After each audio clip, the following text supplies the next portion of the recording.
overall, it was a difficult thing for the crews, because not only was the secrecy absolutely ironclad, they couldn't tell anybody, not even their wives or their family, what they were doing. And most difficult of all, and I've heard this from several veterans, was when they had a night off and they went to the pub and tried to relax, they'd meet regular Bomber Command crews doing the same thing. And these Bomber Command crews would want to know what these blokes were doing. And they had to tell them that they were flying desks. And they found that the most difficult thing of all. And it is a fact that the secrecy was so successful that at no stage during the war did Main Force Bomber Command have the faintest idea of the existence of the Special Duty Squadrons. And which has always interested me, the people living in the vicinity of RAF Tempsford airfield didn't really know either. They just assumed that the aircraft noises was just all part of the war and part of Bomber Command. It is said that Hitler was aware of the real value of the SD squadrons to the Allies, and he asked his Luftwaffe to find the aerodromes and destroy them. But they never did. RAF Tempsford was never attacked and never bombed.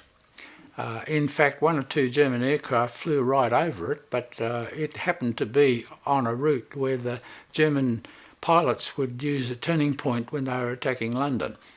And it was actually quite close to the main north-south railway between London and Edinburgh. However, and it was called Gibraltar Farm, by the way, because it was camouflaged.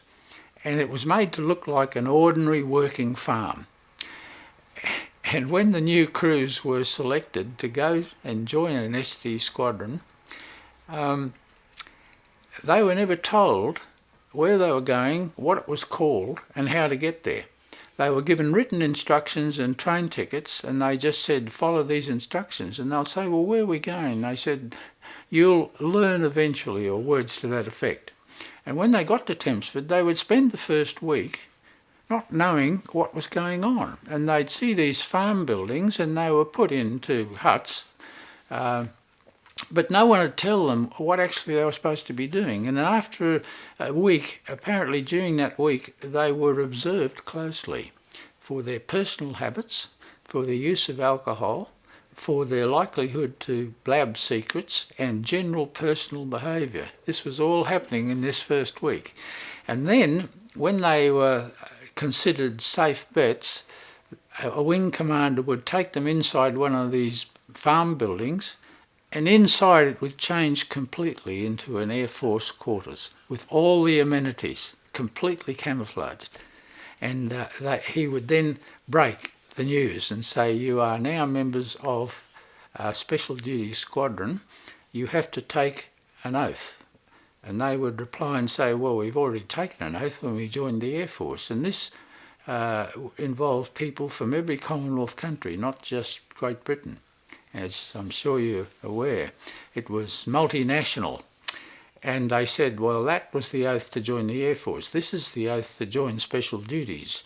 If you break this oath, court-martial, instant dismissal, and probably prison. And it is not within the bounds of without the bounds of possibility that if it's a more serious offence, you might even get shot.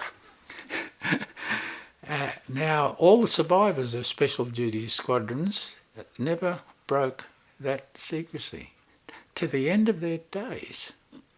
And as a result, military history knew nothing about the activities of these squadrons for nearly 40 years post-war. Military history made no mention of them.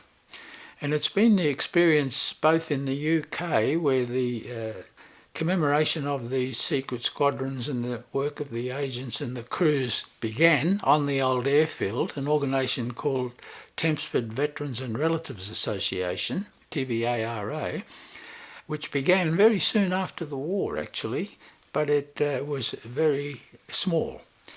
It's now been taken over by a convener called Bob Bodie, and they have 2 meetings a year on the old airfield, and the attendances are just zooming upwards.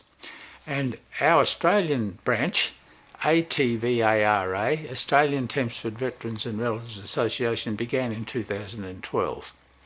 And again, if I can use the expression, families came out of the woodwork, because never before had these descendants been able to find out what exactly their lost loved ones did, or the ones who served and since deceased, and also to commemorate their contribution to the war effort.